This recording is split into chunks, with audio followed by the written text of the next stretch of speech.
Welcome students. আজ child psychology বা শিশু মনস্তত্ত্বের কিছু প্রশ্ন আলোচনা করব উত্তর সহ। প্রথম প্রশ্ন আছে, কোনো পাঠ শুরু করার আগে শিক্ষকের কি করা উচিত?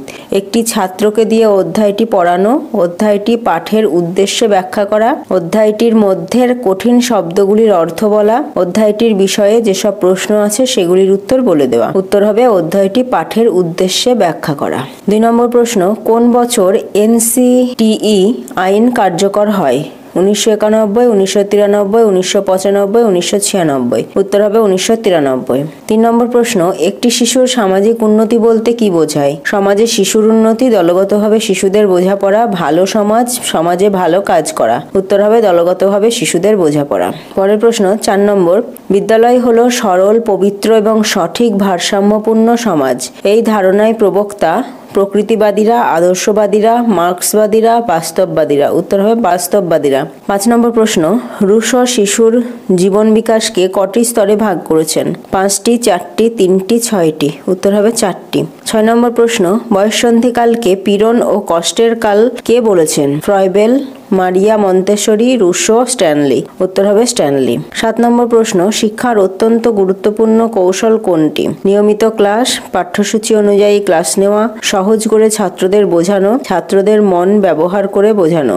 উত্তর হবে ছাত্রদের মন ব্যবহার করে বোঝানো। 8 নম্বর প্রশ্ন, শিক্ষার উদ্দেশ্য হলো সামগ্রিকভাবে বাঁচার প্রস্তুতি। একথা নিচের কে বলেছেন? Aristotle, Rousseau, Herbert Spencer, Plato. উত্তর হবে হার্ভার্ড স্পেন্সার।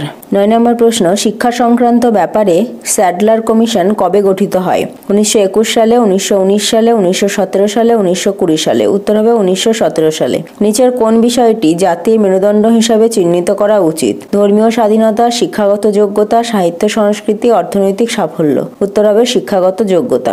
11 নম্বর প্রশ্ন, শৈশবকালীন বিকাশে যে বিষয়গুলি গুরুত্বপূর্ণ তা হলো সবার সঙ্গে, বিশেষ করে পরিবারের সদস্যদের সঙ্গে পারস্পরিক সুসম্পর্ক, পরিবারের সদস্য বা পিতামাতার দ্বারা অবহেলিত না হওয়া, উৎসাহজনক পরিবেশ যা শিশু দৈহিক ও মানসিক বিকাশে ইতিবাচক ভূমিকা গ্রহণ করে। উপরের সবগুলি। উত্তর হবে উপরের সবগুলি। 12 নম্বর প্রশ্ন, নিচের কোনটি সঠিক নয়? বৃদ্ধি ও বিকাশ একই অর্থে ব্যবহৃত হয়। বৃদ্ধি হলো দেহের আয়তন ও কাঠামোর পরিবর্তন এবং দেহের অভ্যন্তরীণ যন্ত্রাংশ এবং মস্তিষ্কের বৃদ্ধি।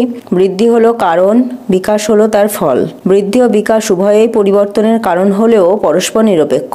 উত্তর হবে বৃদ্ধি হলো দেহের আয়তন ও কাঠামোর পরিবর্তন এবং দেহের অভ্যন্তরীণ যন্ত্রাংশ এবং মস্তিষ্কের বৃদ্ধি। 13 নম্বর প্রশ্ন, নিচের কোনটি শিক্ষণের ফল নয়? মনোভাব, ধারণা, জ্ঞান, দক্ষতা। উত্তর হবে দক্ষতা। 14 নম্বর প্রশ্ন এবং আজকের ক্লাসের লাস্ট প্রশ্ন, ভুল বক্তব্যটি চিহ্নিত করুন। বিদ্যালয়ে শিক্ষার দ্বারা সামাজিকীকরণের অভাবে শিক্ষার্থীর শিক্ষাগত পারদর্শিতা হ্রাস পায়, শিশুর সামাজিক অভিযোজনে ব্যাহত হয়, শিশুর মধ্যে হীনমন্যতা দেখা দেয়, সামাজিক পরিণমন ব্যাহত হয়। উত্তর হবে শিক্ষার্থীর শিক্ষাগত পারদর্শিতা হ্রাস পায়। তাহলে আজকের ক্লাস এই পর্যন্তই, আবার দেখা হচ্ছে পরের ক্লাসে।